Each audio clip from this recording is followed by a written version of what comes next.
అమ్మ మనందరికి ఒక ప్రశ్న పరిశుద్ధాత్మ దేవుడు అంటే పవిత్రాత్మతో పరిశుద్ధాత్మతో మనం ఎప్పుడెప్పుడు నింపబడుతున్నాం? ఎవరైనా చెప్పగలుగుతారా? మనం ఎప్పుడెప్పుడు నింపబడ్డాం? పరిశుద్ధాత్మ దేవుడు ఈరోజు దేవుడి కృప వల్ల దివ్య ప్రసాదం తీసుకుని అయిపోయిన తర్వాత నేను అడుగుతున్నాను అనమాట, మైటీ అనాయింటింగ్ అంటుంటే దేవుడు అన్నాడు, పిచ్చిదానివా ఇంకేమి ఇవ్వాలేక అంటున్నాడు దేవుడు. అంటే నేను ఏమడుగుతున్నా అంటే అండి, ఇంకా ఎక్స్పీరియన్స్ చేయాలి ప్రభా, ఇంకా నీ సన్నిధిలో అనుభవించాలి ప్రభా, ఇంకా నీ సన్నిధిని ఆనందించాలి ప్రభా, శాంతి సమాధానంతో నువ్వు శిష్యుని నింపావు కదా ప్రభా, అది ఎప్పుడు ఉండాలి నాలో అని అడుగుతుంటే దేవుడికి అర్థమై నాతో ఇట్లా మాట్లాడుతున్నాడు దేవుడు. నేను అనుక్షణం నిన్ను నింపుతూనే ఉన్నాను నా ఆత్మతో. తల్లి గర్భములో మొదలుకొని, తల్లి కూడా తెలియదు ఆ విషయం.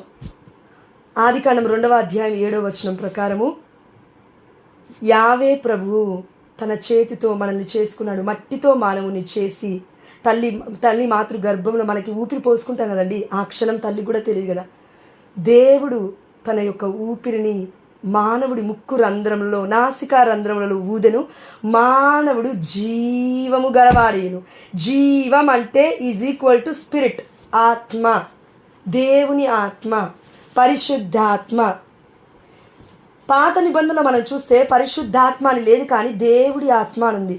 అయితే ఎలా ఉందంటే ఆ ఆత్మ అప్పుడప్పుడు వచ్చిపోయేదనమాట. ఇర్మియా గారికి కానివ్వండి, యెషయా గారికి కానివ్వండి, సౌలు గారికి కానివ్వండి, రాజులకి కానివ్వండి, ఇంకెవ్వరికైనా, సంసోను కానివ్వండి, యుద్ధం చేసేటప్పుడు లేదంటే ఏదైనా అవసరతలో ఉన్నప్పుడు ప్రభువా మాకు సాయం చేయగానే పరిశుద్ధాత్మ దేవుడు అలా దిగొచ్చాడు. అంటే దేవుడి ఆత్మ అలా వాళ్ళని ఆవహించింది. ఆనాడు వచ్చింది ఏంటి అని అంటే దేవుడి ఆత్మ, యావే ఆత్మ. ఇప్పుడు ఆ ఆత్మని మనకు వచ్చేప్పుడు పక్కన పెడదాం, కొత్త నిబంధనకు వస్తే మనము అసలు ఎప్పుడెప్పుడు పరిశుద్ధాత్మతో నింపబడుతున్నాము అని అంటే కన్నతరియన కథోలిక శ్రీ సభ catechism of the Catholic church 737 నుండి 746 వరకు అండి కథోలిక శ్రీ సభ సత్యోపదేశం మనకి చెప్తుంది. ఏంటి అంటే బైబిల్లో ఉన్నవే, కాకపోతే బైబిల్లో డైరెక్ట్గా మనకు అర్థమయ్యేలా ఉండవు కదా. పరిశుద్ధాత్మ దేవుడు మనకి వివరించాలి అంటే ఇర్మియా గ్రంథం 33వ అధ్యాయం 3వ వచనము, నీవు నన్ను పిలుతువేని, కండిషన్ ఉంది ఇక్కడ, నీవు నన్ను పిలుతువేని నేను నీకు జవాబిత్తును, నీవెరుగని మహాసత్యములను అద్భుతమైన విషయములను నేను నీకు తెలియజేసేదను. మనలో చాలామంది అనుకుంటాము తెలియని అద్భుతమైన విషయాలు చెప్తా అంటున్నాడు దేవుడు. ప్రభా నాకు జాబ్ ఎప్పుడు వస్తుంది ప్రభా, నాకు పిల్లలు ఎప్పుడు పుడతారు ప్రభా. దీనికంటే ముఖ్యంగా ఆధ్యాత్మికమైన అంతస్తులో మనం ఎదగడానికి దేవుని ఈ వాక్యం ఎత్తిపట్టి మనం ప్రార్థించినప్పుడు బైబిల్లో ఉన్న నిగూఢ రహస్యాలు కూడా పరిశుద్ధాత్మ దేవుడు మనకు నేర్పిస్తానని వాగ్దానం ఇచ్చినాడు. అంత్యకాల దినములందు నా ఆత్మను ఎల్లరిపై కుమ్మరిస్తానని వాగ్దానం చేసిన దేవుడు. కేవలం అంత్యకాల దినం అంటే ఏంటండి, మనం చచ్చిపోయే ముందనో లేదంటే యేసుప్రభువు వచ్చే రాకడ ముందు రోజు అనే కాదు దానికి అర్థం. మనందరికీ తెలుసు, మొన్నటి రోజున జోసెఫ్ ఎడిటి ఫాదర్ గారు కన్వెన్షన్లో ఎట్లా ఎక్స్ప్లెయిన్ చేశారు.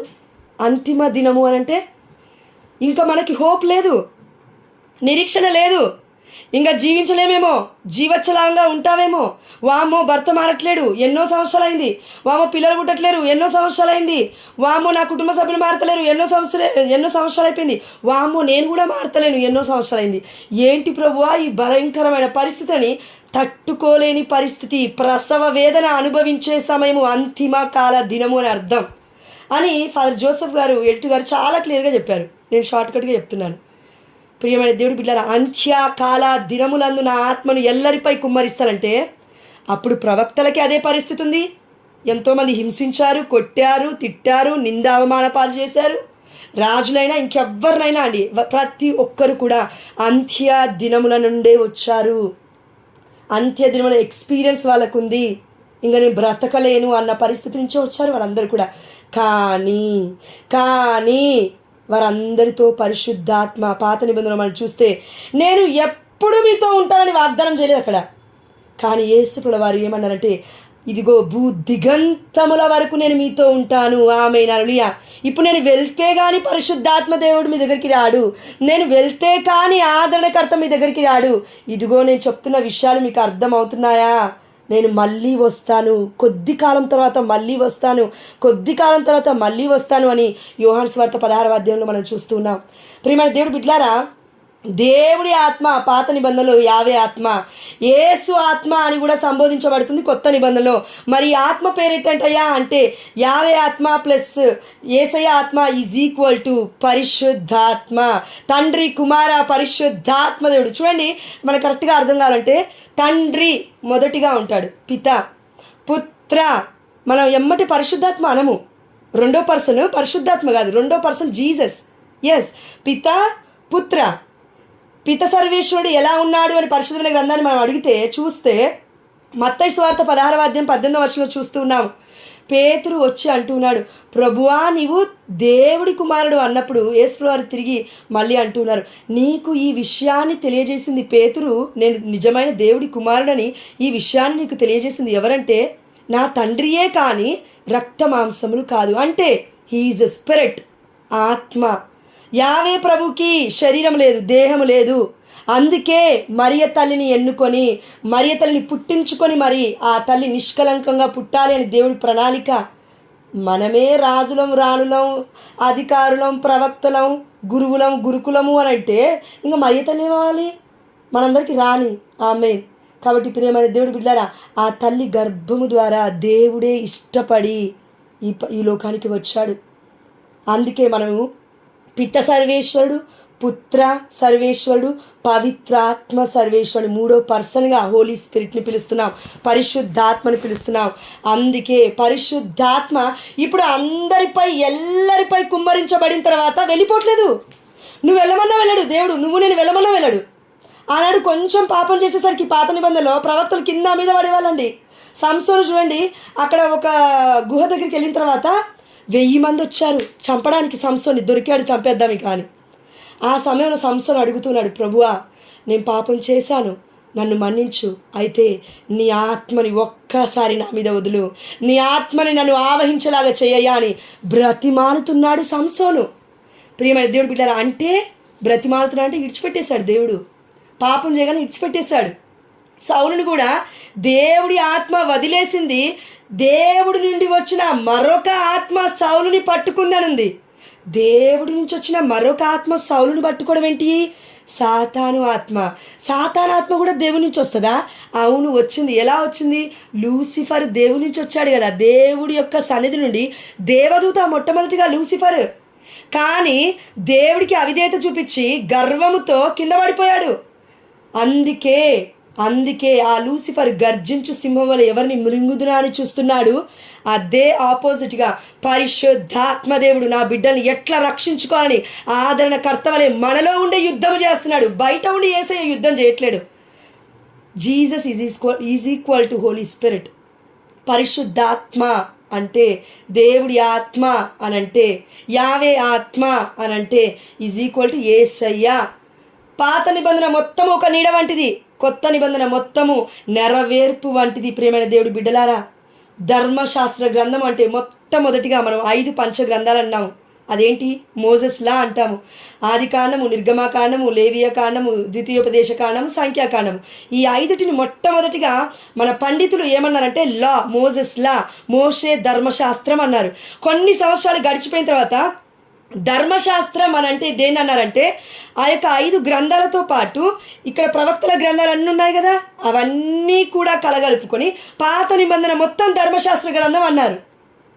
కొత్త నిబంధనకు వచ్చిన తర్వాత మాత్రమే పాత నిబంధన కొత్త నిబంధన అన్నారు. ఎందుకు అంటే Jesus is centre of our lives. అంటే పాత నిబంధనకి కొత్త నిబంధనకి మధ్యలో ఏ ప్రవక్త వచ్చాడని మనం చూస్తే బాప్తిస్మ యోహాను యేసయ్య మార్గమును సిద్ధము చేయుటకు వచ్చను అని మనం చూస్తున్నాం.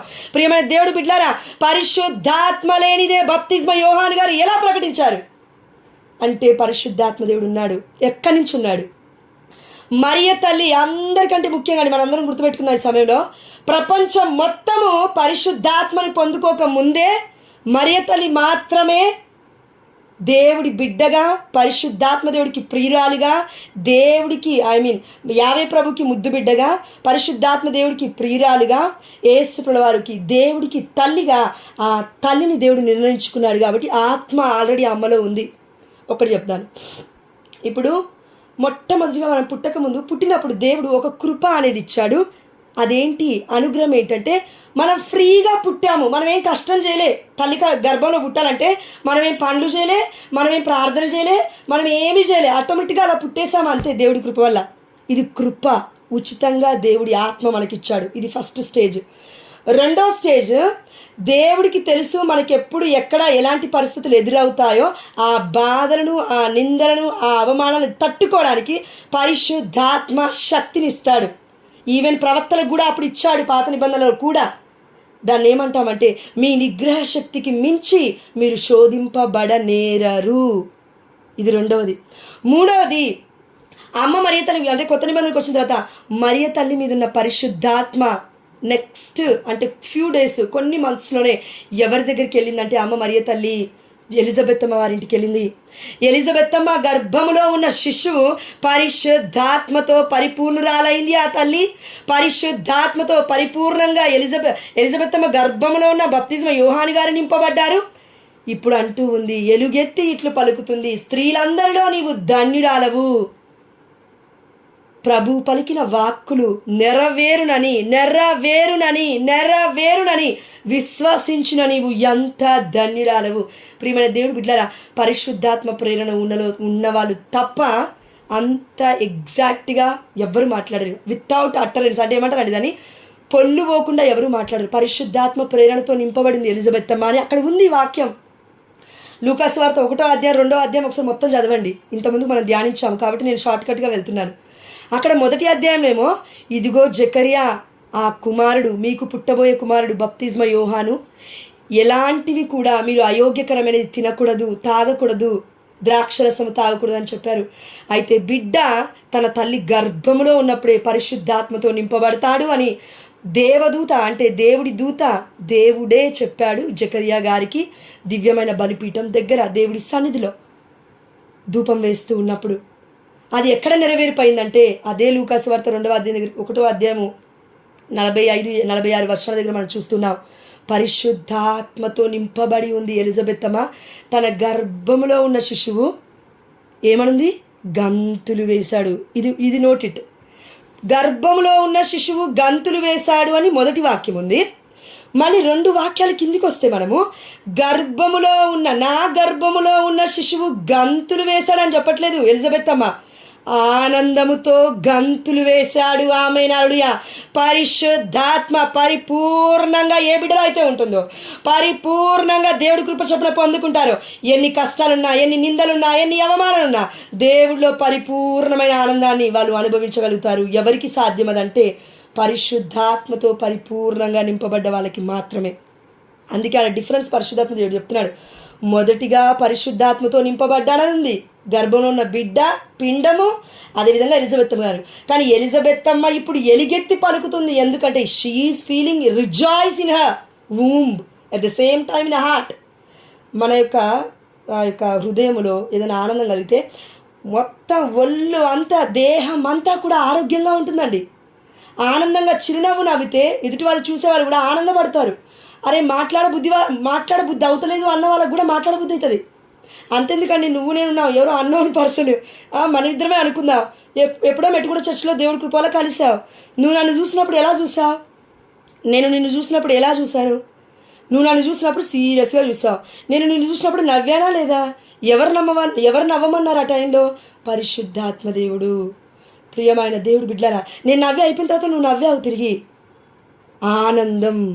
ఆనందం పరిపూర్ణతలో మనము జీవించేలాగా చేస్తుంది. అంటే పరిశుద్ధాత్మ లేకపోతే ఆనందించలేము, పరిశుద్ధాత్మ లేకపోతే ప్రేమించలేము, పరిశుద్ధాత్మ లేకపోతే అమ్మ తప్పుగా అనుకోవద్దు, ఒకరిని ఈవెన్ ఈ బిడ్డలు ఇప్పుడు ఫర్ ఎగ్జాంపుల్ 40 మందిలో దాదాపు 10-15 మంది వాక్య పరిచయం చేస్తున్నారు కదా. అమ్మ బాగా చెప్పేవారు ఆ వాక్యం అని ఎంతమంది అంటున్నాం మనం? అక్కడ కూడా వెళ్తే మనకి అక్కడ కూడా స్వార్థమే కొంతమందికి, అందరికి కాకపోయినా. బాగా చెప్పావు తల్లి వాక్యం అంటే ఏమవుతుంది? ప్రార్థన చేసావు కదా బిడ్డ కోసం, చెప్పావంటే ఏమవుతుంది? మంచి విషయమే కదా. అక్కడ కూడా మన నోరు తెరవమండి. మనము మనస్ఫూర్తిగా మనస్ఫూర్తిగా దీవించాలన్నా కూడా దేవుడి ఆత్మ కావాలి. వందన వచనములు పలుకుతుంది మరియ తల్లి, వందన వచనములు పలుకుతుంది మరియ తల్లి, శుభవచనములు పలుకుతుంది అమ్మ మరియ తల్లి. అంత మాత్రమే కాదు, నిండుగా దివ్యమైన మందసముగా దేవుడి సన్నిధితో కదిలి ఆ తల్లి ఎలిజబెత్ అమ్మ ఇంటికి వచ్చింది. ప్రియమైన దేవుడి బిడ్డలారా, ఈ రోజున చాలా వర్గాలు అంటున్నాయి కదా, మరియ తల్లి ఎందుకు పట్టుకుంటున్నారు, మరియ తల్లి ఎందుకు పట్టుకుంటున్నారు. వర్డ్ ఆఫ్ గాడ్, దేవుడి వాక్యం అర్థం కాని వాళ్ళకి ఎప్పుడు కూడా అది విగ్రహారాధనే. దేవుడి వాక్యం అర్థమైన వాడికి మాత్రమే తెలుస్తుంది విగ్రహారాధన అంటే ఏంటి, నిజమైన ఆరాధన అంటే ఏంటి అని. ప్రియమైన దేవుడి బిడ్డలారా, దయచేసి మనం ఒక్కసారి ఆలోచిద్దాం. ఆ తల్లిని ఎలిజబెత్ అమ్మ ఏమంటుందండి, ప్రభువు పలికిన వాక్కులు నెరవేరునని విశ్వసించిన నీవు ఎంత ధన్యురాలవు. మనలో ఎంతమందిని దేవుడు వాగ్దానం ఇచ్చిన తర్వాత డౌట్ పడ్డాం, అపనమ్మకంతో ఉన్నాం. ఈరోజు కూడా దేవుని అన్నాం మనం, ఈరోజు కూడా అయ్యో ఏంటి ప్రభువా ఈ బాధలు, ఏంటి ప్రభువా ఈ కష్టాలు, ఏదో చెప్పావు కదయ్యా, ఏదో చేస్తా అన్నావుగా, చేయట్లేవేంటి. ప్రియమైన దేవుడి బిడ్డలారా, ప్రతి క్షణం మనం దేవుని ప్రశ్నిస్తున్నాం, కానీ అమ్మ మరియ తల్లి ఎక్కడా ప్రశ్నించలేదు. అందుకే ఎలిజబెత్ అమ్మ పరిశుద్ధాత్మతో పరిపూర్ణురాలయ్యింది అని ఉంది అక్కడ వాక్యం, కరెక్ట్గా చదవాలి. దాని తర్వాత పలుకుతున్న మాట, విశ్వసించావమ్మా, ఎంత ధన్యురాలవు నువ్వు. ఒక్క మాట, దేవదూత 10 సార్లు దర్శనం ఇచ్చిందని బైబిల్లో లేదు, ఒక్కసారి దర్శనం ఇచ్చింది. అమ్మ మరియ తల్లికి చెప్పింది, చెప్పగానే మరియ తల్లి అన్నమాట, ఇదిగో నేను దేవుడి దాసురాలను, నీ మాట చొప్పున నాకు జరుగునుగాక, అయిపోయింది, it's finished. At that moment she conceived by the power of the Holy Spirit. పరిశుద్ధాత్మ దేవుడు తన గర్భములో ఫలించాడు. ఆమేన్. యేసు నామములో వింటున్న మన గర్భములు కూడా యేసు రక్తములో కడగబడి తెరవబడి ప్రథమ ఫలము పుట్టునుగాక యేసు నామములో. ఆమేన్. ప్రియమైన దేవుడి బిడ్డలారా, దేవదేవుడు మన అందరికీ చెప్తూ ఉన్నాడు, ఫలము, ప్రేమ, పరిశుద్ధాత్మ, వీటన్నిటికీ ఒకటే పేరుందండి. ఈరోజు పరిశుద్ధాత్మ దేవుడు అదే చెప్తున్నాడు. ప్రేమ ఈజ్ ఈక్వల్ టు దేవుడు, ప్రేమామయుడు. దేవుడు ఈజ్ ఈక్వల్ టు ఇంకా అన్నీ అండి, ఎన్ని గుణగణాలు ఉన్నాయి దేవుడికి, ఓర్పు, సహనం, విధేయత, అన్ని ఆత్మఫలాలు మొత్తము, ఆత్మవరాలు మొత్తము, జ్ఞానము, వివేకము, విజ్డమ్, ఎన్ని ఉన్నాయో అన్నీ అండి, దైవభక్తి, దైవభీతి, అన్నీ ఆత్మఫలాలు, ఆత్మవరాలు మొత్తము కలిపితేనే ఆత్మ. ఒక్కొక్కటి కలిపితే కాదు, మొత్తము కలగలిసి ఉంటేనే దేవుడి ఆత్మ, మొత్తము కలగలిసి ఉంటేనే యావే ఆత్మ, మొత్తము కలగలిసి ఉంటేనే యేసయ్య ఆత్మ, అదే పరిశుద్ధాత్మ. అందుకే ప్రియమైన దేవుడు బిడ్డలారా, మనమందరము కూడా ఈ సమయంలో ఒకటి ఆలోచిద్దాము. పరిశుద్ధాత్మ దేవుడితో మనం ఎప్పుడెప్పుడు నింపబడుతున్నామంటే, కొన్ని అంటే 24 గంటలు ప్రతి సెకండ్ దేవుడు మనలోనే ఉన్నాడు, బయట లేడు, మనలోనే ఉన్నాడు. అందుకే అంటుగట్టబడి ఉన్నామని నిన్నటి రోజు వాక్యం ధ్యానించుకున్నాం. మళ్ళీ అందులోకి వెళ్ళను, టైం అయిపోతుంది కాబట్టి. ప్రియమైన దేవుడు బిడ్డలారా, ఒక్క ప్రార్థన మనం ఎక్స్పీరియన్స్ చేయగలగాలి. మనలో ఉన్నాడు, కానీ మనం ఎందుకు దేవుని అనుభవించలేకపోతున్నాం, దేవుడి ఆత్మలో ఎందుకు ఆనందించలేకపోతున్నాం అంటే, నిరాశ, నిస్పృహ, అత్యాశ, మొత్తము వెనక్కి వెళ్ళిపోవడం. ఇక అవ్వదులే, ఎవరికి దేవుడికి అవ్వదని చెప్తుంటాం మనమే. ఇంకేం చేస్తావు ప్రభా, ఏం చేయవులే నువ్వు నా కోసం, ఇంకేం చేస్తావు, ఏం చేయవు, నువ్వు దేవుడు కాదు, నేనే నీకు దేవుడిని, నేనే నీకు దేవతని, నువ్వు నేను చెప్పినట్టు విను ప్రభు అని మొత్తం ఆయన పొజిషన్ మనం తీసుకుంటాం, మన పొజిషన్ దేవుడికి ఇస్తాం మనం. ఇట్లా చేసినప్పుడు దేవుడి ఆత్మను ఎట్లా అనుభవించలేము. అందుకే ఇందాక మీరు చెప్పినట్లుగా నిజం, మొట్టమొదటిది జ్ఞాన స్నానం. పుట్టగానే పసికందుకు తీసుకెళ్ళి ఇయ్యండి అమ్మా అని మొన్న రోజున ప్రాటెస్టెంట్ సహోదరికి చెప్పి ఉన్నాను. అదేవిధంగా భూమి కథోలిక శ్రీసభలో ఉన్న బిడ్డకు కూడా నేను చెప్పి ఉన్నాను. దేవాదేవుడు అన్నాడు, ఆ బిడ్డలకి సిక్నెస్ వస్తుంది, చిన్న పిల్లలు, దయచేసి జ్ఞానస్నానం ఇవ్వండి అమ్మా అని దేవాదేవుడు చెప్పాడు. ఆ అడ్రేషన్ చాపలో కూర్చున్నప్పుడు ఆ బిడ్డలకి చెప్పాను నేను. దేవుడి దగ్గర తీసారో లేదో ఆ దేవుడికే తెలియాలి. జ్ఞాన స్నానం మొట్టమొదటిగా పరిశుద్ధాత్మ దేవుడు మనకి దిగొస్తూ ఉన్నాడు. ఎందుకు పరిశుద్ధాత్మ? సింపుల్, పాపములో పడకుండా ఉండడానికి శక్తి కావాలి మనకి. పాపంలో పడేయడానికి గర్జించు సింహం వల్ల ఎవడిని మింగుదునా అని వాడు 24 గంటలు వెయిట్ చేస్తున్నాడు. డోరు పక్కనే, మన దగ్గరే, మన పక్కనే ఉంటాడు వాడు. అడరేషన్ చాపల్లో ఉన్నా ఉంటాడు, దివ్యమైన బలి పూజలో ఉన్నా ఉంటాడు, మనిషి రూపంలో వస్తాడు, భర్త రూపంలో వస్తాడు, భార్య రూపంలో వస్తాడు, పిల్లల రూపంలో కూడా వస్తాడు అప్పుడప్పుడు. అందుకే దేవుడు ఎక్కడో సాతాను ఆత్మ బయట ఉన్నట్టుగా దేవుడి ఆత్మ బయట లేదు, మనలో ఉంది. అందుకే దేవుడు అన్నాడు కదండి, కొలెస్ట్రాల్ క్లాస్ లేక 1:24 అనుకుంటాను, లేదంటే 27 అనుకుంటాను, క్రీస్తు నాలో ఉన్నాడు. క్రీస్తు అంటే దేవుడు, దేవుడు అంటే దేవుడు ఆత్మ. అన్నీ ఇక ఎప్పుడైనా సరే మనం యేసయ్య అన్నా, యావే అన్నా, ఆత్మ అన్నా ఒక్కరిని తీసుకోవద్దు. It's wrong. అది నొటేషన్ రాంగ్ అండి. పితా పుత్ర పరిశుద్ధాత్మ దేవుడు ఒక్కడే అనే కథోలిక సభ విశ్వాసము, కానీ పేరుకు మాత్రమే ముగ్గురు.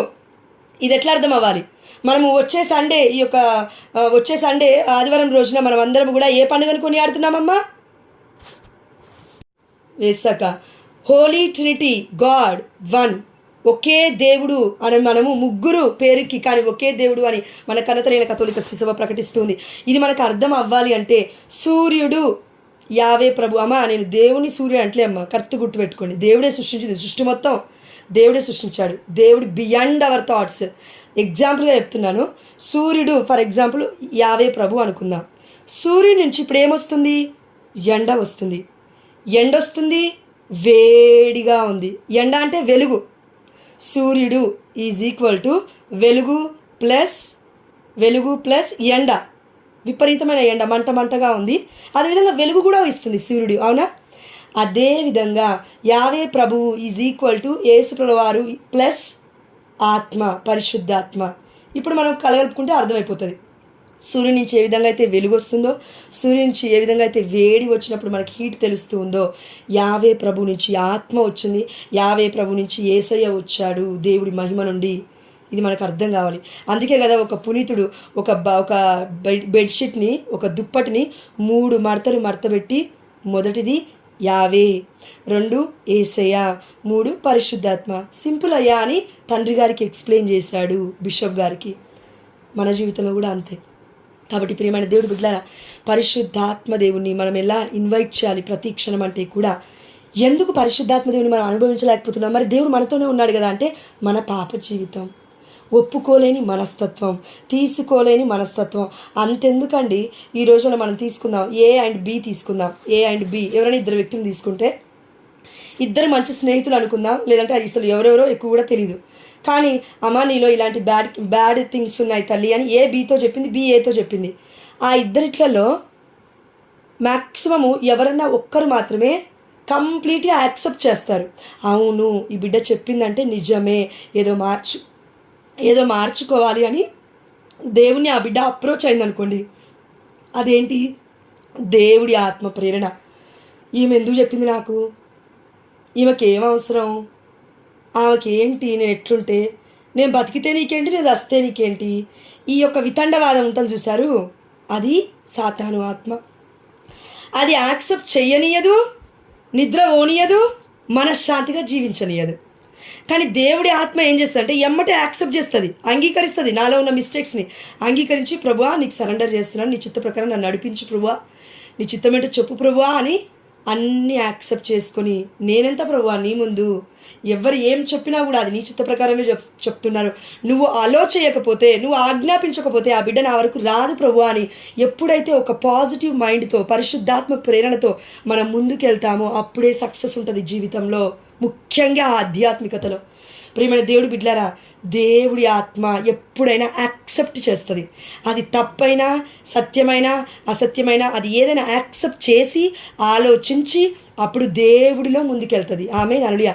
కానీ ఎవరమైతే పదే నిందించుకుంటామో, క్వశ్చన్ చేసుకుంటామో, ప్రశ్నించుకుంటామో, ఎదుటి వాళ్ళని ప్రశ్నిస్తామో, పిచ్చోళ్ళని చేసేసి ఎక్కడి వరకు వెళ్ళిపోతాం అంటే పాపం వాడికి వెళ్ళిపోయి ఆ పాపంలోనే పడిపోతాం. ఇక మొత్తం మళ్ళీ తిరిగి రావాలంటే దాదాపు 1 నెల పడుతుంది, 2 నెలలు పడుతుంది, 3 నెలలు పడుతుంది, లేదంటే జీవితకాలం కూడా పడుతుంది ఒక్కొక్కసారి. సౌలుకి పట్టలే, కానీ దావీదు అలా కాదు, ఎమ్మటే అర్థం చేసుకుంటాడు.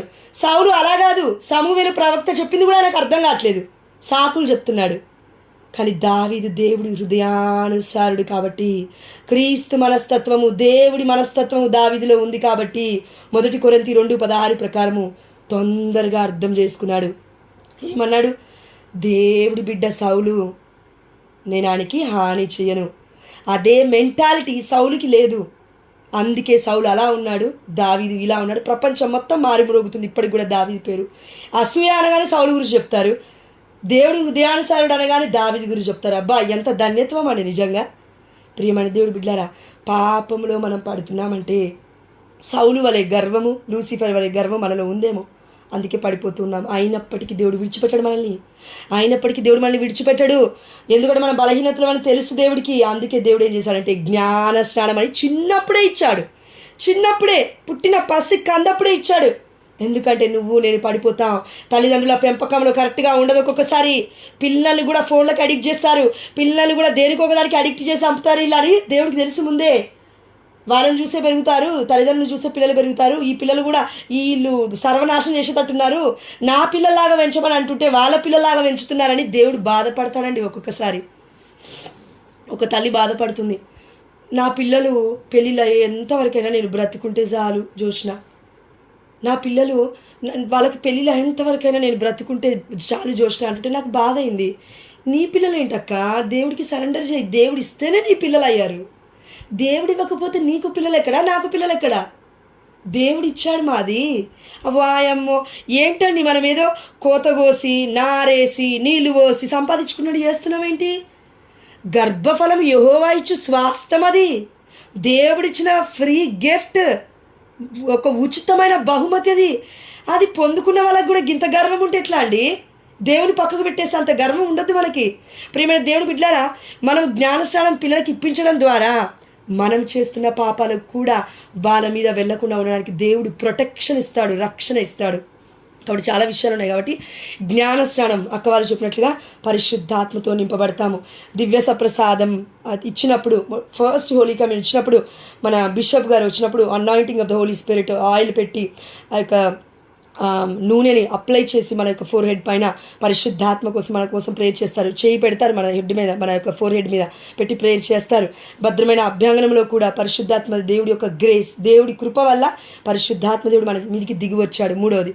4వది పాప సంకీర్తన. అంటే ఆల్మోస్ట్ 7 సాక్రమెంట్స్లో పరిశుద్ధాత్మనే మనం పొందుకుంటున్నాం.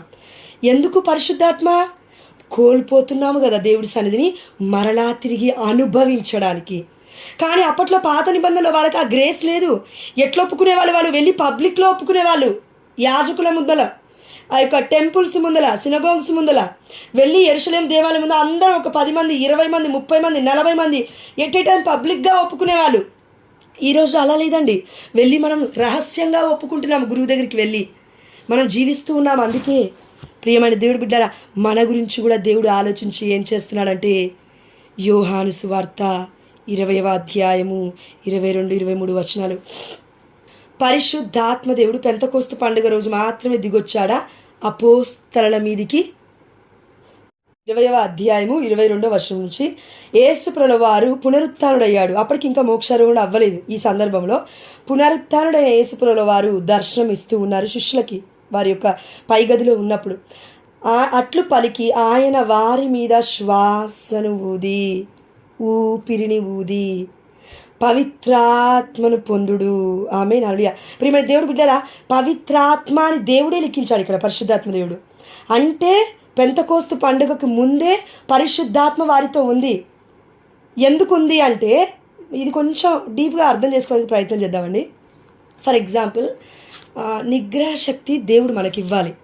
మీ శోధనకి మించి, అంటే మీ నిగ్రహ శక్తికి మించి మిమ్మల్ని శోధింపబడనీయను అన్నప్పుడు ఆనాడు ప్రవక్తలను దేవుడు కాపాడాడు, దేవుడి ఆత్మనిచ్చి రాజులను కాపాడాడు, న్యాయాధిపతులను కాపాడాడు, ఇజ్రాయేల్ ప్రజలు కొట్టడానికి ప్రయత్నించినప్పుడు మోషేని కాపాడాడు, అహరోనుని కాపాడాడు, నోవా కాలంలో నోవని కాపాడాడు. అంటే ఇలా అందరినీ కూడా దేవుడి ఆత్మతో నింపుకొని దేవుడు కాపాడుతున్నాడు.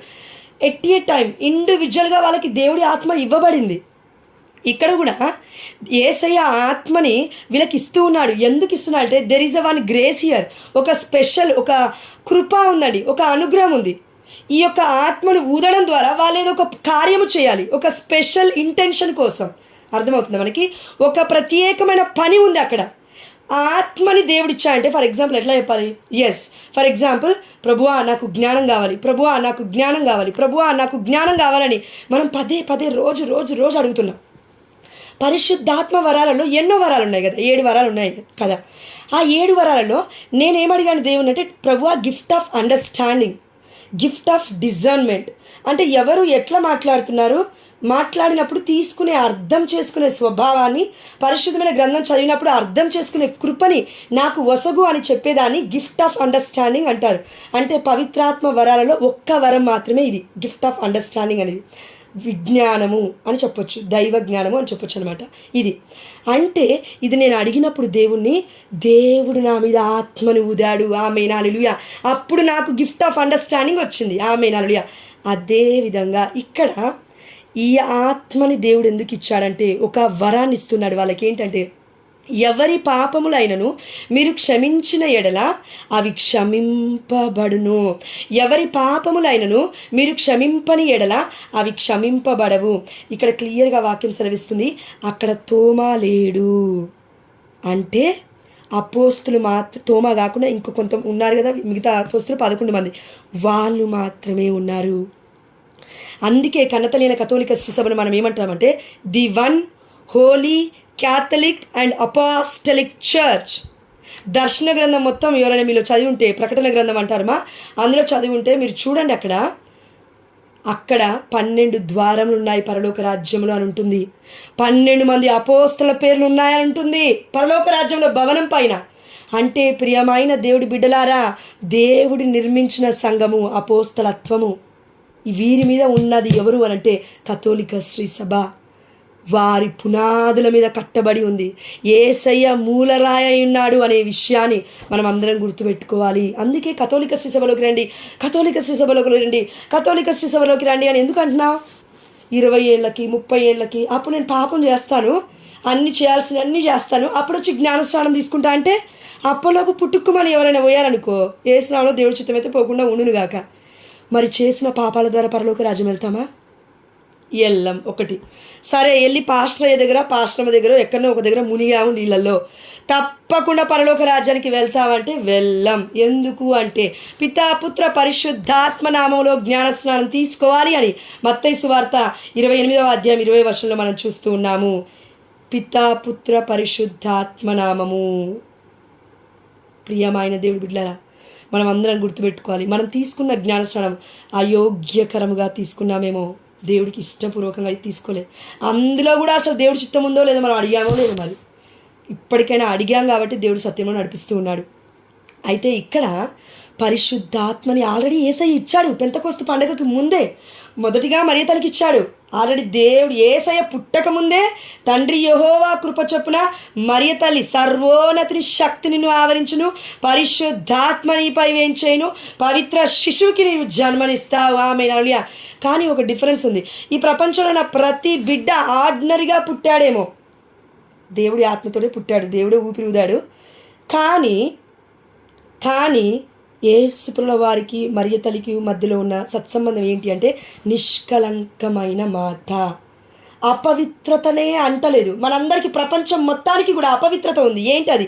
మొదటి ఆదాము మొదటి ఏవా వల్ల వచ్చిన పాపము మన యొక్క రక్తములోనే ఉంది. కానీ మరియ తల్లి నుండి, రక్తము నుండి, గర్భము నుండి, మాంసపు ముద్ద నుండి ఆ పిండం అనేది మొదలైంది పరిశుద్ధాత్మ ప్రభావం వలనే. ఆమేన్ హల్లెలూయా. అంటే మైటీ అనాయింటింగ్, పరిశుద్ధాత్మ దేవుడు పరిపూర్ణంగా అమ్మ మరియ తల్లిలో పుట్టాడు. ఆమేన్ హల్లెలూయా. పుట్టడం అంటే మాంస రూపంలో కూడా పుట్టాడు, రక్త రూపంలో కూడా పుట్టాడు. సమస్తము తన దేహం మొత్తము కూడా దేవుడు ఇంకా పవిత్రపరుచుకున్నాడు, ఇంకా పరిశుద్ధపరుచుకున్నాడు, ఇంకా ఇంకా ఇంకా దేవుడికి ఎలా కావాలో అతనిని అలా పుట్టించుకున్నాడు, అలా చేసుకున్నాడు. కానీ మనందరికీ అంత గొప్ప ధన్యత లేదు, రాలేకపోయింది. ఎందుకు అంటే మన యొక్క ఆది తల్లిదండ్రుల ద్వారా. ఎందుకంటే మనం ఎవరు యేసయ్యని కనలేదుగా, కానీ ఇప్పుడు అంటున్నాం వీఆర్ ఇన్ న్యూ లైఫ్. ఎలాగంటున్నాం? పరిశుద్ధాత్మలో పుట్టడం ద్వారా. అందుకే దివ్య సప్రసాదం అనేది మనకు ఉందండి. పుట్టాలి యేసయ్యలో. ఆ అమ్మ మరియ తల్లిలో గర్భం నుండి కదా పిండం వచ్చింది, యేసుప్రభువు బయటకు వచ్చింది. ఇప్పుడు ఆ పిండం ఎలా ఏర్పడింది? రక్తము మాంసము. జీవాహారము నేనే, ఇదిగో ఇది నా శరీరము భుజించండి, ఇదిగో ఇది నా రక్తము పానము చేయండి అన్న యేసయ్యని ఇప్పుడు మనం అందరం పొందుకోవడం ద్వారా యేసయ్య దేహం మనలోకి వస్తుంది, యేసయ్య రక్తముతో మనం నింపబడుతున్నాం. నరము రక్త ప్రసరణ మొత్తము కూడా మన అవయవాలు కాదు ఇప్పుడు ఉంది, యేసయ్య అవయవాలే మనలో ఉన్నాయి. ఆమేన్ హల్లెలూయా.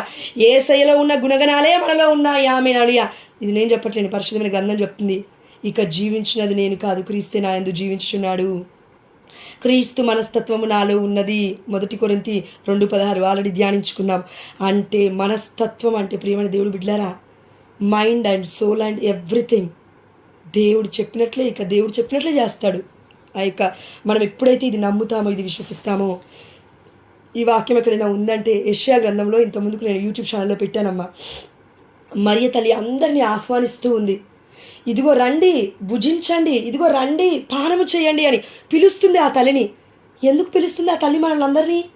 ఇదిగో నా గర్భం నుండి నేను కనిస్తున్నాను, నా రక్తాన్ని నేను మీకు ఇస్తున్నాను. దేవుడు నాకు ఇచ్చాడు గర్భఫలము, ప్రథమ ఫలము, అదే చివరి ఫలము యేసుప్రభుల వారు మాత్రమే.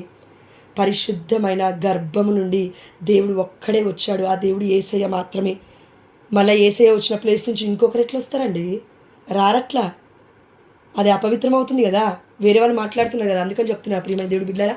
కాబట్టి మరియ తల్లి తర్వాత అపోస్తలులు కూడా పవిత్రాత్మను పొందుకున్నారు. But there is a special grace in that. అదేంటంటే మన పాపములను మన్నించడానికి మాత్రము వారికి ఒక అన్నాయింటింగ్ దేవుడు ఇచ్చాడు. ఎంత గొప్ప అన్నాయింటింగ్ అంటే అండి ఇది.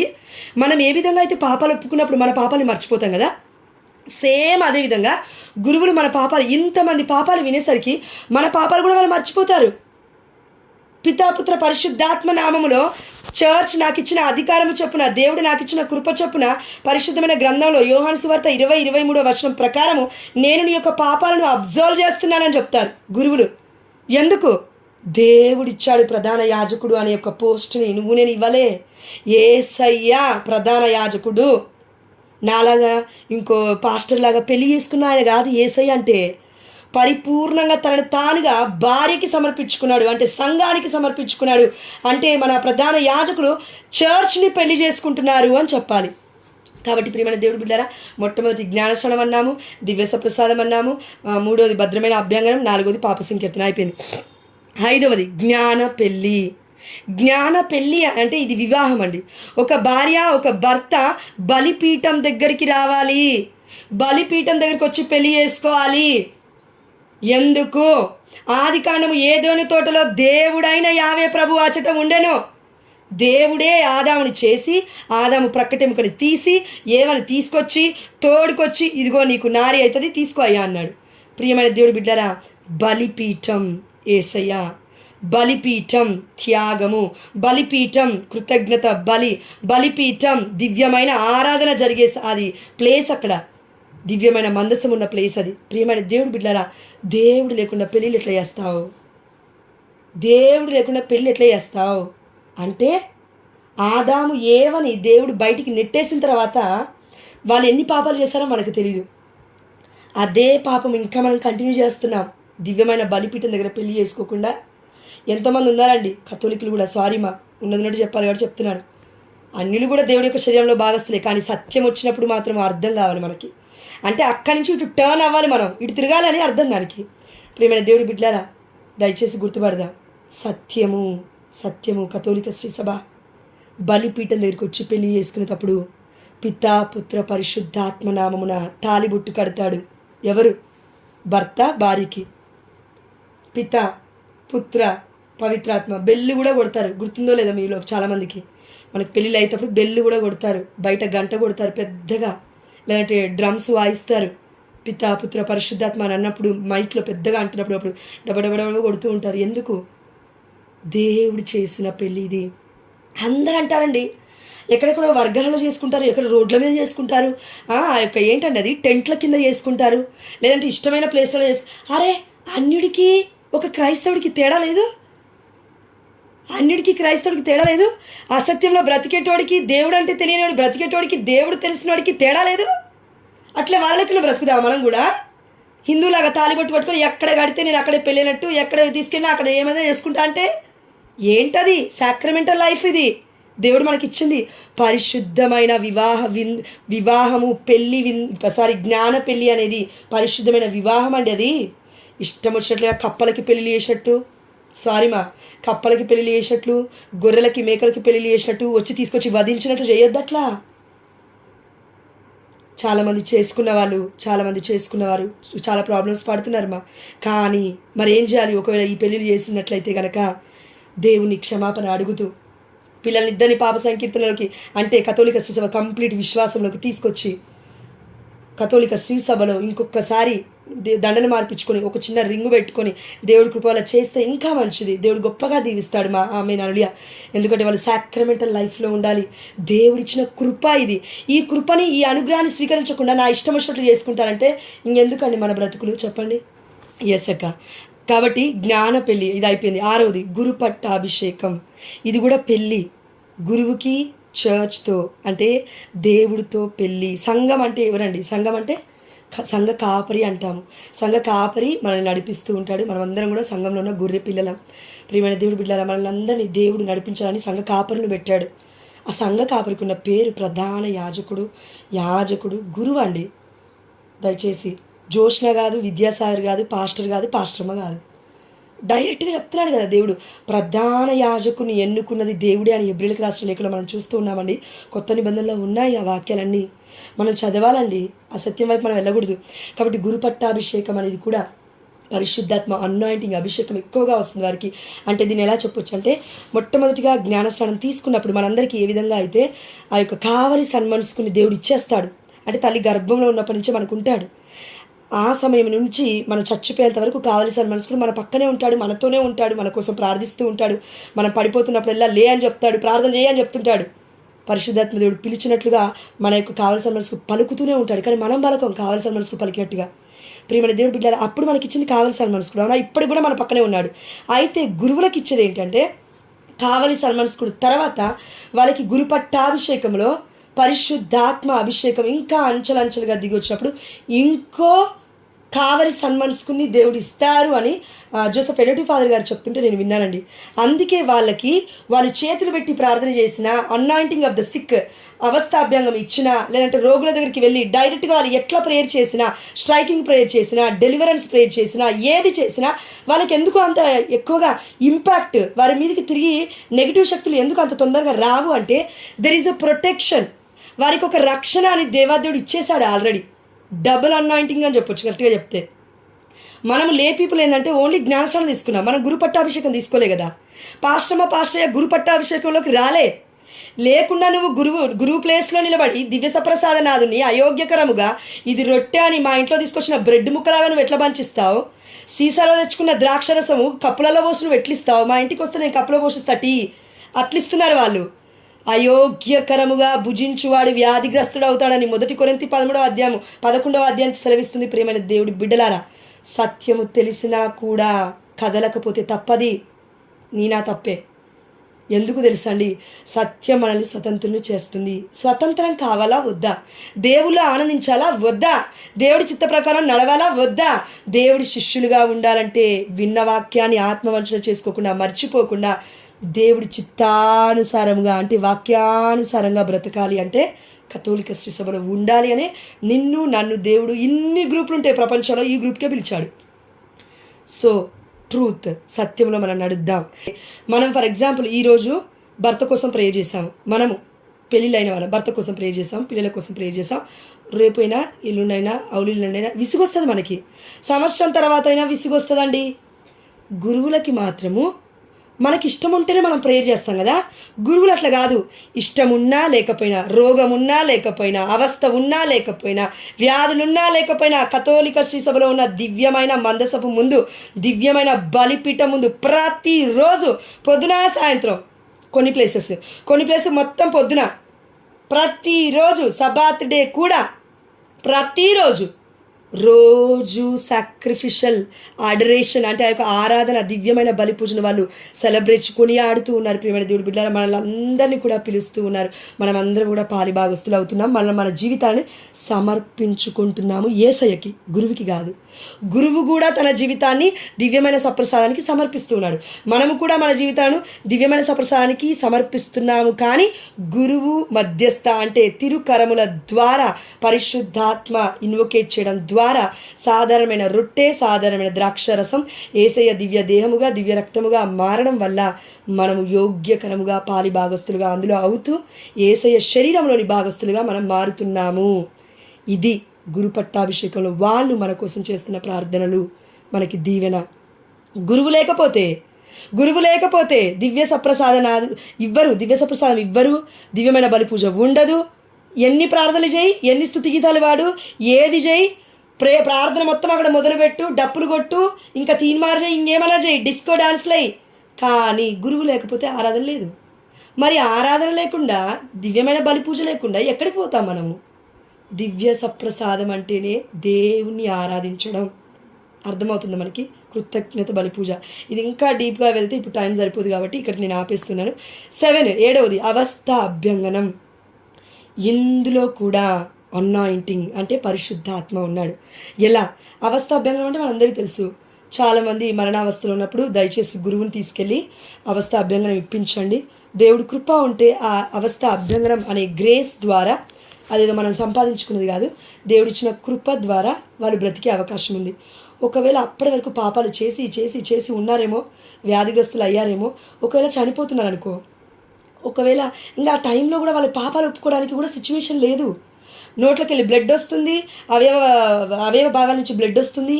వాళ్ళు ఒకవేళ సలైన్ బాటిల్స్ పెట్టినా కూడా మొత్తం కక్కేస్తున్నారంటే దివ్య సప్రసాదాన్ని కూడా ఇవ్వరు గురువులు. మరి ఆ టైంలో ఏం చేయాలి? ఫాదర్ జస్ట్ బ్లెస్ చేస్తారు అంతే.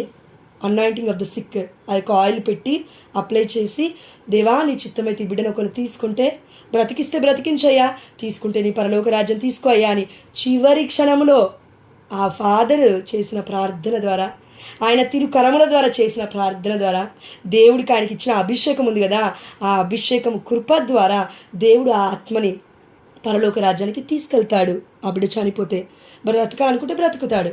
అంటే ఏంటి ఇక్కడ? పరిశుద్ధాత్మ కృప. మరలా జీవం ఇవ్వడం అంటే దేవుడి కృప.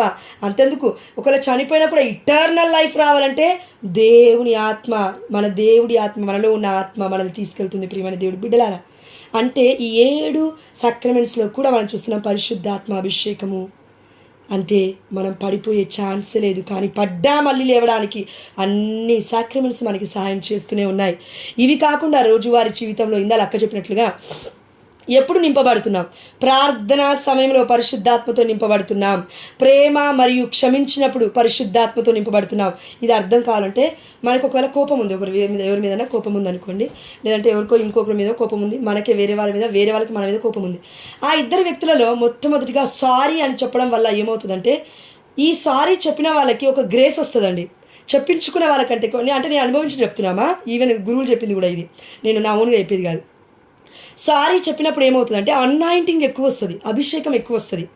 ఎందుకంటే అదొక పరీక్ష మనందరికీ, అదొక టెస్ట్. ఏంటంటే మన అహము, మన గర్వము తగ్గిపోయి ఒక బిడ్డని సారీ అని అడగాలంటే, నేనేం తప్పు చేశానని సారీ చెప్పాలి అని అంటాం కదా అందరం. అట్లా కాకుండా దేవుడి ఆత్మని సంతోషపెట్టడానికి మనం ఒక అడుగు ముందుకేసి ఒక బిడ్డకి సారీ చెప్పడం ద్వారా, దాని తర్వాత దేవుడు కృప ద్వారా పరిశుద్ధాత్మ అభిషేకాన్ని ఎక్కువగా ఇస్తాడు. ఆమేన్, హల్లెలూయా. అందుకే ప్రార్థనలు అడిగితే అభిషేకం వస్తుంది. ప్రేమ మరియు క్షమ ఇలా మనం చేసినప్పుడు అభిషేకం వస్తుంది. దేవుని స్తుతించినప్పుడు అభిషేకం వస్తుంది. పాప పశ్చాత్తాప హృదయం కలిగి మనం జీవిస్తున్నప్పుడు అభిషేకం ఎక్కువగా వస్తుంది. ఐక్యత అంటే శాంతి స్థాపకులు ధన్యులు అంటాం కదా. సారీలా, మత్తయి సువార్త 5వ అధ్యాయం ప్రకారం శాంతి స్థాపకులు ధన్యులు, శోకార్తులు ధన్యులు, ఇవన్నీ ధన్యులు ధన్యులు ధన్యులు అనుందండి. అన్ని ధన్యత్వాలలో మనం కామన్గా చూడాల్సింది ఒకటే, పరిశుద్ధాత్మ లేకపోతే ఎవరిని శాంతిగా మనం ఉంచలేం. పరిశుద్ధాత్మ లేకపోతే మన నోరు ఆగది. పరిశుద్ధాత్మ లేకపోతే మనం ఏడ్చినా పర్లేదు, ఇంకోరు ఏడవద్దు అనుకుంటాం, కానీ ఏడిపించాలనే ప్రయత్నం మనం చేయం. ఒక ఫర్ ఎగ్జాంపుల్ ఒక 10-20 మంది ఉన్నారు, 10 మంది ఉన్నారు కుటుంబంలో. 10 కుటుంబాలకి మంచి జరుగుతుంది నేను ఈ పని చేస్తే. నా యొక్క ఆశని వదులుకొని నేను ఈ యొక్క మంచి పని చేస్తే అది నాకు మంచిది కాదు, అది నాకు సెల్ఫ్ సాటిస్ఫాక్షన్ ఇస్తలేదు, నాకు ఆత్మీయ సంతృప్తిని ఇస్తలేదు, నాకు శారీరకమైన సంతృప్తిని ఇస్తలేదు. అయితే ఆ 10 మంది కోసం నేను ఎందుకు వదులుకుంటా? నా స్వార్థం నాదే, నా ఇష్టం నాదే, నేను ఆనందంగా ఉండాలి, ఆ 10 మంది బాధపడ్డా పర్లేదు అని అనుకునడం సాతాను ఆత్మ. అప్పుడు పరిశుద్ధాత్మ దిగిరాదు. కానీ ఆ 10 మంది ఇష్టం కోసం నాలో ఉన్న ఇష్టము, అంటే నీలో ఉన్న ఇష్టం ఎప్పుడైతే పరిత్యజించేస్తావో, పక్కకు పెట్టేస్తావో, దేవుడు అధికముగా అభిషేకాన్ని ఇస్తాడు. ఆమేన్, హల్లెలూయా. ఎందుకంటే సాక్రిఫిషియల్ లవ్, త్యాగపూరితంగా నువ్వు అక్కడ ఏదో చేసాం, మనం ఆ బిడ్డలకి ఇష్టం కదా, ఇది చేద్దాం, నాకు లేకపోయినా పర్లేదు, అది ప్రేమైనా ఇంక ఏ రూపంలో అయినా అనుకోండి. పాప పశ్చాత్తాప హృదయము, ప్రతి క్షణము క్షమించడం క్షమించడం క్షమించడం. రాళ్ళ మీద రాళ్ళు, రాళ్ళ మీద రాళ్ళు, రాళ్ళ మీద రాళ్ళు వేస్తుంటారు చాలామంది, తెలిసి కూడా తెలియకుండా కూడా ఒక్కొక్కసారి. అలాంటప్పుడు మనం క్షమిస్తూనే ఉండాలి, క్షమిస్తూనే ఉండాలి, క్షమిస్తూనే ఉండాలి. Anointing of the holy spirit అనేది అధికం అవుతుంది. నేనేమి పెద్ద పెద్ద ప్రయత్నాలు చేయాల్సిన అవసరం లేదు పరిశుద్ధాత్మ అభిషేకం కోసం. చిన్న క్షమాపణ చాలా రిజల్ట్ ఉంటుంది. ఆమేన్, హల్లెలూయా. ఐక్యత. ఎవరైనా ఇద్దరు కుటుంబాలు లేదంటే భార్యాభర్తలు విడిపోవడానికి ప్రయత్నం చేస్తున్నారు, దేవుడికి మహిమ కలుగును గాక. జూలియట్ అక్క అండ్ అదేవిధంగా తన భర్త కలిశారు. ఆమేన్, హల్లెలూయా. దేవుడికి మహిమ కలుగును గాక. ఆమేన్. Thank you Jesus, praise Jesus. నిన్నటి రోజు నేను కాల్ చేస్తే అక్క చెప్తూ ఉంది, దేవుడికి మహిమ కలుగును గాక. ఆ రోజు పెద్ద గొడవ అయిందండి. నేను ఇంటికి వచ్చిన తర్వాత మా ఆయనకి చెప్పాను, అయ్యా ఇట్లా గొడవ అయింది, కానీ మస్తు బాధ అయింది, కలవలేదు వాళ్ళనంటే, వాటిలోకి ఎందుకు ఇన్వాల్వ్ అవుతున్నాను అని అన్నాడు మా ఆయన. లేదు దేవుడు వెళ్ళమన్నాడు అని అంటే, వెళ్ళిన తర్వాత దేవుడికి మహిమ కలుగును. నిజంగా చెప్తున్నాను, చాలా ఆనందం వేసింది. ఆ రోజు బాధపడ్డాను, ఎందుకు వెళ్ళాను ప్రభు, పెద్ద గొడవ అయిపోయింది ప్రభు. అక్కడ నాకు కొంచెం ఇన్సల్ట్ కూడా అనిపించిందండి, ఎందుకంటే రోడ్డు మీద పెట్టుకున్నారు వాళ్ళు గొడవ. అంటే ఆ బిడ్డలు వాల్యూ తీయాలని నేను అంటలేను, కానీ అట్లా ఉంటాయండి, నెగిటివిటీ అనేది అట్లా పనిచేస్తుంది మనుషులలో. కాబట్టి ఆ బిడ్డల్ని ఐక్యపరిచిన ఆత్మ, దేవుడికి మహిమ కలుగును గాక. ఐక్యత. శాంతి స్థాపకులు ధన్యులు. తిట్టుకుంటే గొడవ పెద్దగా అవుతుంది, నోరు పెద్దగా అయిన కొద్దీ ఇంకా ఇంకా ఇంకా ఇంకా పెద్దగా అయితే ఉంటుంది గొడవ. అందుకే కదండి 141 కీర్తన 3వ వచనము, ప్రభువా నా నోటికి కావలి పెట్టుము, నా పెదవుల వాకిట గస్తిని నిమింపుము. ఇది కేవలం ప్రార్థన కాదు, ప్రవర్తన. ఇది ఎప్పుడైతే మనం చేస్తామో, మనం చేసే ప్రార్థన పెద్ద పెద్ద క్రియలు చేయడం కాదండి, మనం చేసే ప్రార్థన దేవుడి సన్నిధికి, పాద సన్నిధికి వెళ్ళేంత వరకు ఆ ప్రార్థన ఆగదు. అది ఏ ప్రార్థన అయినా సరే. ఎప్పుడు శాంతిగా ఐక్యత కలిగి జీవించడానికి ప్రయత్నం చేసినప్పుడు డివిజన్ వర్గాలు చేస్తారు చూడండి. మా అత్తమ్మ కాదు, మా మామయ్య కాదు, మా నాన్న కాదు, మా అక్క కాదు, మా బావ కాదు, మా అన్నయ్య వద్దు, మా వదినొద్దు, పిల్లలొద్దు, నా భర్త వద్దు, నాకు వాళ్ళకి సంబంధమే లేదని తెగాదెంపులు చేసుకుంటారు చూడు. వాళ్ళు చేసుకున్నట్లు మనం చేసుకోవద్దు. వాళ్ళు చేసుకుంటారు, అయిపోయింది. బట్ మన సైడ్ నుంచి మనం హోలీగా ఉండాలి. దేవుడికి మనము చెప్పగలగాలి ఆన్సర్. ప్రభువా ఇది ప్రభువా జరిగింది, నా ప్రయత్నం నేను చేశాను, నువ్వు చేయమన్నట్లుగా నేను దిగిజారి బ్రతికాను, అయినప్పటికీ వాళ్ళు నన్ను మన్నించకపోతే నేనేం చేయాలి ప్రభు అని బిడ్డ తండ్రికి చెప్పుకోవాలి, దేవుడికి చెప్పుకోవాలి. దేవుడే చూసుకుంటాడు. ఆ తర్వాత ఎప్పుడు ఎక్కడ ఎవరిని ఎట్లా తీసుకురావాలకో దేవుడికి మాత్రమే తెలుసు, అది మనం చేయలేం. కాబట్టి ప్రియమైన దేవుడు బిడ్డారా, అత్యధికమైన అభిషేకం ఇప్పుడు వస్తుందండి. ఎప్పుడు తెలుసా, మనం అంటున్నాం కదా, వామ్మో మస్తు హింసలు అయిపోయిందండి, మా అత్త నన్ను తిడుతుంది, కొడుతుంది, ఇంకేదో మాటలు అంటుంది, చూసి చూడనట్టుగా ఉన్నాను. కానీ వేరేటోళ్ళు అయితే కొడతారండి తిరిగి అనుకుంటాం కదండి చాలామందివి. దేనికి గొప్ప నీకు నాకు అది? హింస, అవమానాలు అంటే ఏంటిది? కుటుంబంలో మాత్రం వచ్చేటివి కాదండి ఇవి. It's beyond our thoughts. ముక్కు ముఖం తెలియనోడు వచ్చి ముఖం మీద ఊంచేస్తే యేసు వారు ఎట్లా రెస్పాండ్ అయ్యారు? నోరు తెరువలేదా? అది హింస, అది అవమానం, అది నింద. అంటే అదండి భయంకరమైన కృంగుదల. అంటే ఇది కాదు. కుటుంబంలో తెలిసిన వాళ్ళు తెలుసుకొని తిట్టుకుంటే రెండు డోర్ల మధ్యలో, ఒక 4 గోడల మధ్యలో ఏం ఇజ్జత ఏం పోదు. దాంట్లో 10 మందిలోకి ఈడ్చి ఏదన్నా అన్నప్పుడు అప్పుడు పోతుంది వాల్యూ. అప్పుడుది అవమానం అంటారు దాన్ని, సిగ్గు అంటారు దాన్ని, నింద అంటారు దాన్ని, హింస అంటారు దాన్ని. హింసితులు ధన్యులు, దైవరాజ్యము వారిది. ఆమేనడియా.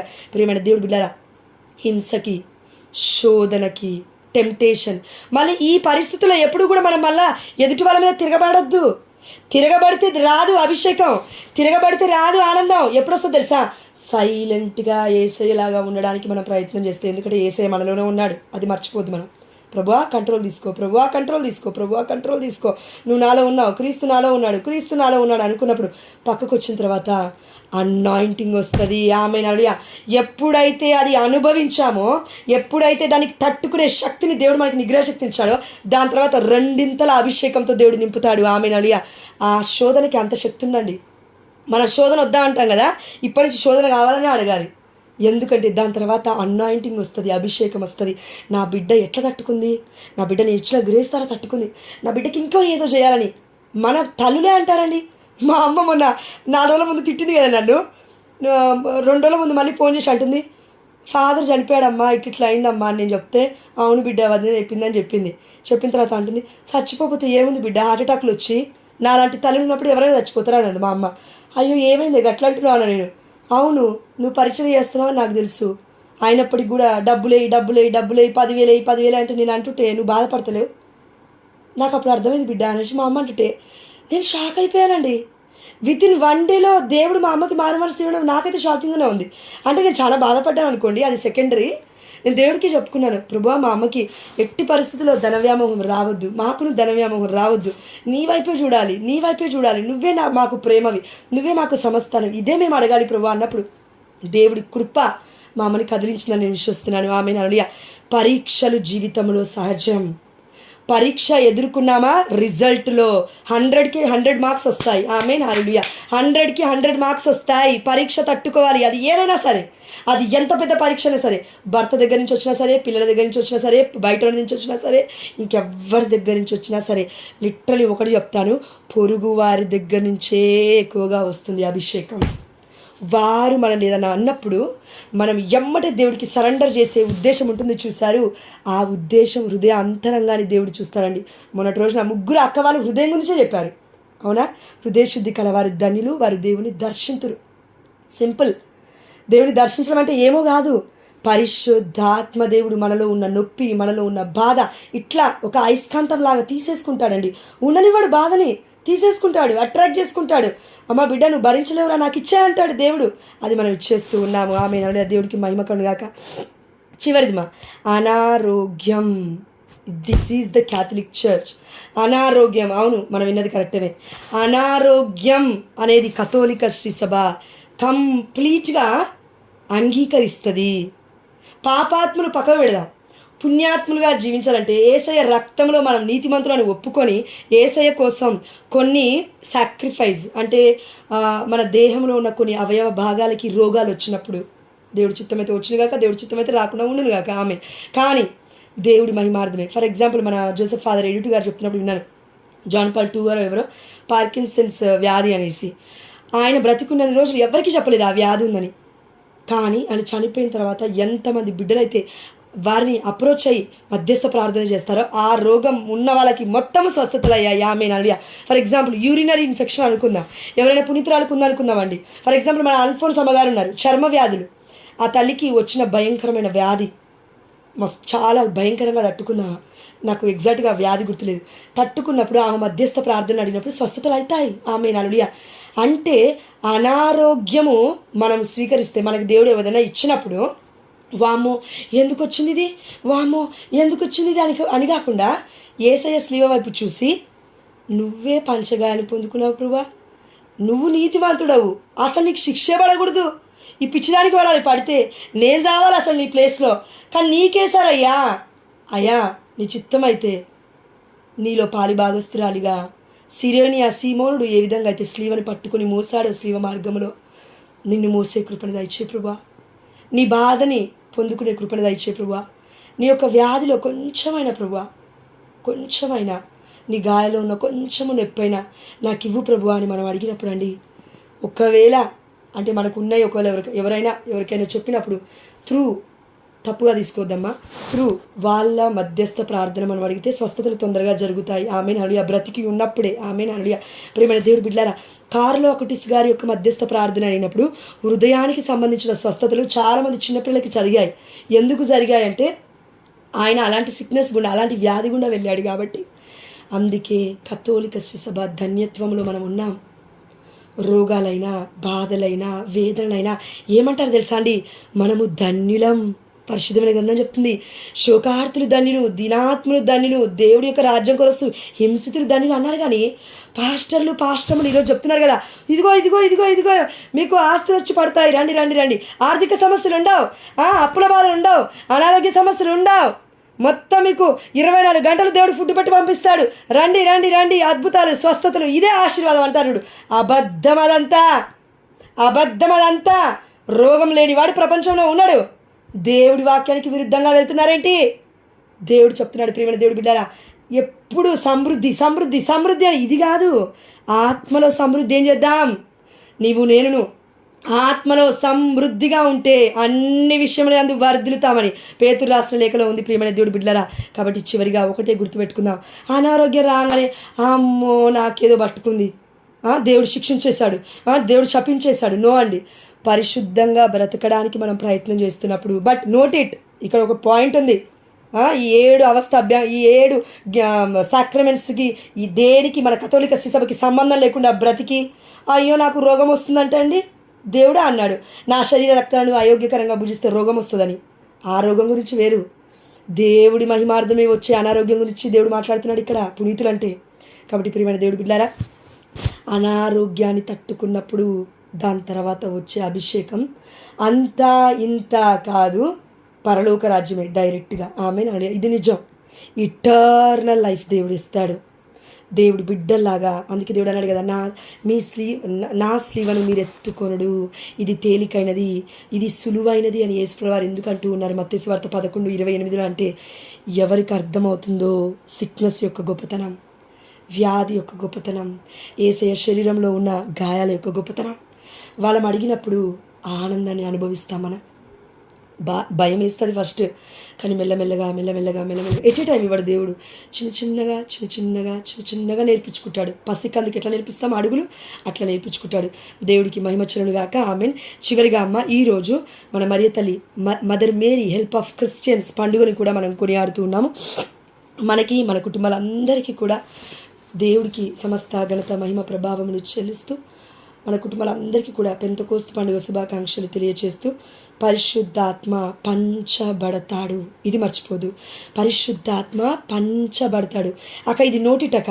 దయచేసి నేను ఎందుకు చెప్తున్నా అంటే, దయచేసి అమ్మా ఒక్క నిమిషం ఉండండి, ఇది గుర్తుపెట్టుకోండి. మీరు ఏ ఇంటికి వెళ్ళినా irrespective of your and my talent, గుర్తుపెట్టుకోకు, అది అస్సలే గుర్తుపెట్టుకోకు. దుష్టుడు ఏం చేస్తాడు తెలుసా, మన పాత జీవితాన్ని గుర్తు తెచ్చి ఏమంటాడంటే, నువ్వు ప్రార్థించినా దేవుడు వినడు, నువ్వు స్వస్థత జరిగిందని చెప్పినా దేవుడు వినడు, నువ్వు వెళ్ళి ఆ బిడ్డని బ్లెస్ చేసినా ఆ బిడ్డకి ఏం కాదు, అసలు ఏం జరగదు, నీకు యోగ్యత లేదు, ఎలాగంటాడు. నోమా, ఒక్క బిడ్డని నీ ఇంటికి పిలిచినా, నువ్వు ఒక్కదానివే ఉన్నా, జస్ట్ పెద్ద ప్రార్థనలు ఏం చేయవద్దు, డెలివరెన్స్ ప్రేయర్లు వెళ్ళావా, నీ అడుగు అక్కడ పెట్టావా, మరియ తల్లి మధ్యస్థ ప్రార్థన ఎక్కువగా చేసుకుని వెళ్ళు. యేసయ్యా దివ్య మందసము వలె పరిశుద్ధాత్మదేవుని, సర్వోన్నతుని శక్తిని, ప్రభువా యేసయ్యా నీ ఆత్మను నేను తీసుకొని వెళ్తున్నాను, నా తల్లి మరియ తల్లి మధ్యస్థ ప్రార్థన తీసుకొని వెళ్తున్నాను, ఆ కుటుంబాన్ని నిండుగా దీవించు ప్రభువా. ఇది సరిపోతుంది.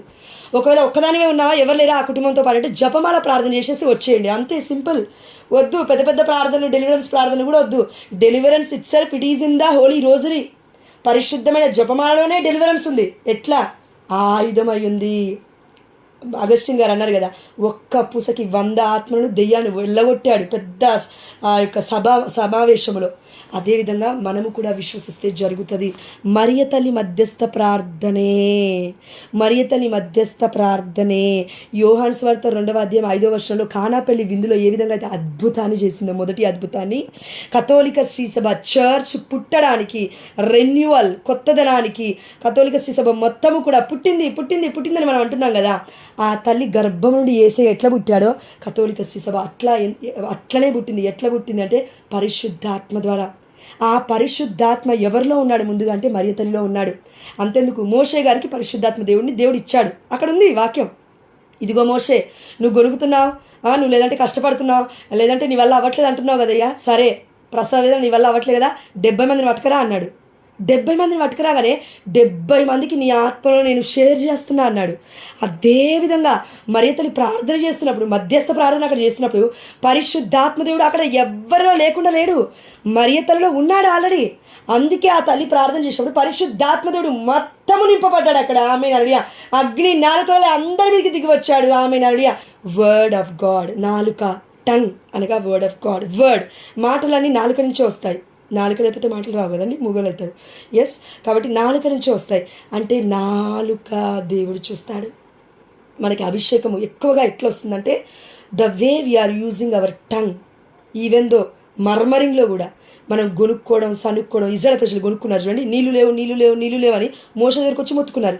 కానీ మోషే ప్రజల దగ్గర మొత్తుకోలే, దేవుడి కొండ దగ్గరికి వెళ్ళి మొత్తుకున్నాడు. మేబీ మనకి అంటే సాధారణమైన వ్యక్తులకు మనకి మన గురువులకు ఉన్న తేడా ఏంటి అంటే, వాళ్ళు దేవుడి దగ్గర మొత్తుకుంటారు, మనమేమో వెళ్ళి గురువుల దగ్గర మొత్తుకోవడం, లేదంటే వేరే బిడ్డల దగ్గర మొత్తుకోవడం చేస్తాం. నో, దేవుడి దగ్గరికి వెళ్ళాలి అని దేవుడు కోరుకుంటున్నాడు. కాబట్టి ప్రియమైన దేవుడి బిడ్డ, ఒకటి పాప సంకీర్తన విషయంలో దేవుడి దగ్గరికి వెళ్ళమని నేను చెప్పట్లేదు డైరెక్ట్గా, ఎక్కడా లేదు. డైరెక్ట్గా నేను మీ పాపాన్ని క్షమిస్తాను అని చెప్పలేదు దేవుడు ఇక్కడ. అట్లయితే పెంతెకోస్తు పండుగకి ముందే పరిశుద్ధాత్మను స్పెషల్గా అపోస్తల మీద ఊదేవాడే కాదు యేసయ్య. ఊదాడంటే గ్రేస్ ఉంది అందులో, పాప సంకీర్తనలో దేవుడు మనల్ని మన్నిస్తాడు ఆ గ్రేస్ ద్వారా అని మనం గుర్తుపట్టాలి. ఆమేన్, హల్లెలూయా. అండ్ చివరిగా అమ్మ ఒక సాక్ష్యం, అదేంటి అని అంటే తప్పుగా అనుకోవద్దు, లేదంటే ఆధ్యాత్మికమైన గర్వం అనుకోవద్దు, మీకు దండం పెడతాను, ఏమనుకోవద్దు. పరిశుద్ధాత్మ దిగి వస్తే సాధారణమైన వ్యక్తులం అసాధారణంగా మారుతాము. అంటే నా బిడ్డలుగా నేను చెప్తున్నాను. ద బెస్ట్ ఎగ్జాంపుల్ నా జీవితం అని నేను చెప్తాను. ఎందుకు అని అంటే నాకు స్టేజ్ ఫియర్, భయంకరమైన స్టేజ్ ఫియర్. ఒక్కరి ముందన నేను స్టేజ్ ఎక్కి లేదంటే ఏదైనా ఒక ప్రాజెక్ట్ గురించి ఎక్స్ప్లెయిన్ చేద్దామంటే బీటెక్లో నాకు 22-23 సంవత్సరాలు ఉన్నాయి. అప్పుడు భయం వేసేది, బాగా భయం. అలాంటిది పరిశుద్ధాత్మదేవుడు దిగి వచ్చిన తర్వాత ఏమైందో ఏం జరిగిందో తెలియదు, కానీ ఎక్కడికి వెళ్ళినా పరిశుద్ధాత్మదేవుడు కంట్రోల్ తీసుకొని ఆ భయం మొత్తం తొలగించేశాడు. ఆమేన్, హల్లెలూయా. దేవుడికి మహిమ కలుగును గాక. ఆమేన్, హల్లెలూయా. నువ్వు నేను పవర్ఫుల్ క్రిస్టియన్స్గా ఉండడానికే పరిశుద్ధాత్మదేవుడు మనలో ఉన్నాడు. పవర్లెస్ క్రిస్టియన్స్గా ఉంటూ సాధారణంగానే బ్రతుకుతారండి, సాధారణంగా వంటింటి కుందేలాగానే బ్రతుకుతారండి, సాధారణంగానే జీవిస్తారండి, సాధారణంగానే పనులు చేసుకుంటారండి, సాధారణంగానే ఈ లోకం బ్రతుకుతున్నట్లే నేను బ్రతుకుతానంటే అండి, సాధారణంగా బ్రతికేదైతే పరిశుద్ధాత్మ అవసరం లేదు. అనాయింటింగ్, రెన్యువల్, కొత్తదనం అవసరం లేదు. యేసయ్యలో మనం పుట్టాల్సిన అవసరం లేదు. ఎందుకంటే అన్యులు పుట్టట్లేరు యేసయ్య దివస ప్రసాదాలు తీసుకోవట్లేరు వాళ్ళు. కాబట్టి వాళ్ళలాగా జీవించమని దేవుడు మనల్ని పిలవలే, అసాధారణమైన బిడ్డలుగా దేవుడు జీవించమని మనల్ని పిలిచాడు. చివరిగా ఒక మాట, పేతురు గారికి భయం, చేపలు పట్టేవాడు, చదువు రానివాడు, కానీ ప్రతి సమయంలో మీరు చూడండి ముందుంటాడు. దేనికి? శ్రమలకి ముందుంటాడు, పరీక్షకి ముందుంటాడు, శోధనకి ముందుంటాడు, భయం కూడా తట్టుకోవడానికి ముందే ఉంటాడు. సముద్రంలో అడుగుపెట్టింది ఎవరు? పేతురు గారు. చేపల్ని మొట్టమొదటిగా విడిచిపెట్టింది ఎవరు? పేతురు గారు. మొదటిగా యేసయ్య దగ్గరికి వచ్చి ప్రభువా నేను పాపాత్ముని, ప్రభువా ఈ పాపాత్ముని విడిచిపెట్టి వెళ్ళిపో ప్రభువా అన్నది ఎవరు? పాప క్షమాపణ అడిగింది ఎవరు? పేతురు గారు. దాని తర్వాత నేను చేసింది తప్పే నాయనా, నేను తెలియదని బొంకానయ్యా అని గుండెలు బాదుకొని వెక్కి చిన్న పిల్లాడిలాగా ఏడ్చింది ఎవరు?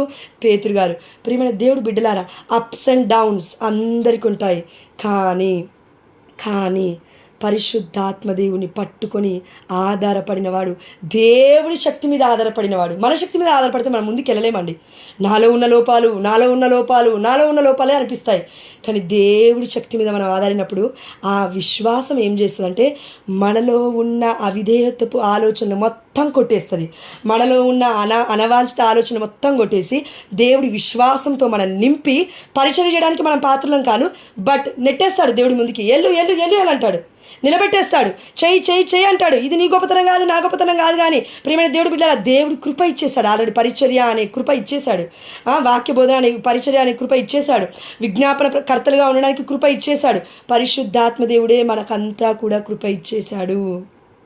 దాని పేరు ఉచితమైన గిఫ్ట్, పరిశుద్ధాత్మ. నువ్వు నేను సంపాదించుకోలేదు ఇది, కానీ భరించడం ద్వారా ఇంకా భరించుటకు దేవాదేవుడు ఇంకా పరిశుద్ధాత్మని ఇస్తాడు. ఒక్కటి చెప్పనా అండి, వాళ్ళని కోస్తుంటే పునీతుల్ని వాళ్ళు ఎట్లా తట్టుకోగలిగారు? స్టెఫన్ని రాళ్ళతో కొడుతుంటే ఎట్లా తట్టుకోగలిగాడు? అసలు పరలోకం వైపు ఎట్లా చూడగలిగాడు? అసలు ఒక మనిషికి అసాధారణం అండి అది. వీళ్ళు ఎవరైనా స్త్రీని అవమానంగా అవమానాలకు గురి చేసి ఏదైనా బట్టలు తీసేసినప్పుడు చూసాం కదా మనం, ఇక్కడ జరుగుతున్నాయి, ఇంతకుముందు కూడా జరిగాయి. అలా చేసినప్పుడు ఎలా నిలబడగలిగారు అంతమంది ముందు, నగ్నంగా ప్రజల ముందు? అసంభవం. కొంతమంది ఊరేసుకొని చచ్చిపోతారు. చిన్న వీడియో రిలీజ్ అయింది, ఇంకేదో అయిందని ఏసులో కొట్టేసిన ప్రభా, కానీ వాళ్ళు అలా తట్టుకొని నిలబడ్డారంటే దాని శక్తి పేరు ఏంటంటే పరిశుద్ధాత్మ. దేవుడి ఆత్మ ఎంత భయంకరమైన పరిస్థితినైనా తట్టుకునే శక్తినిస్తుంది. అది అనారోగ్యమైన, శారీరక పరంగా అయినా, ఆధ్యాత్మిక పరంగా అయినా, ఏ విధంగా అయినా పరిశుద్ధాత్మ దేవుడు మనలో ఉంటే సమస్తము మనకి సాధ్యమే. ఆమేన్, హల్లెలూయా.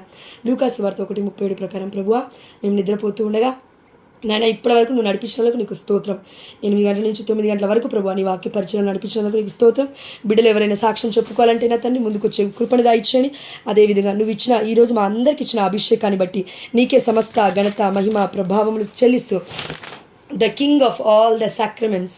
పెంతకోస్త్ ఫీస్ట్ అనగా పరిశుద్ధాత్మదేవుని మనం కొనియాడడం, పరిశుద్ధాత్మదేవుని అనగా దివ్యమైన బలి పూజలో మనం యేసయ్యని పొందుకోవడం. తండ్రి కుమార పరిశుద్ధాత్మదేవుడు ముగ్గురు మనలోకి, మన ఒంటిలోకి, మన దేహంలోకి, మన గర్భంలోకి, మన రక్తంలోకి, మన యొక్క ప్రతి నరంలోకి దివ్యమైన బలి పూజలో దివ్య సప్రసాదనాలు మనలోకి రావడమే పెంతకోస్ట్. పరిశుద్ధాత్మదేవుడు మనలోకి రావడం.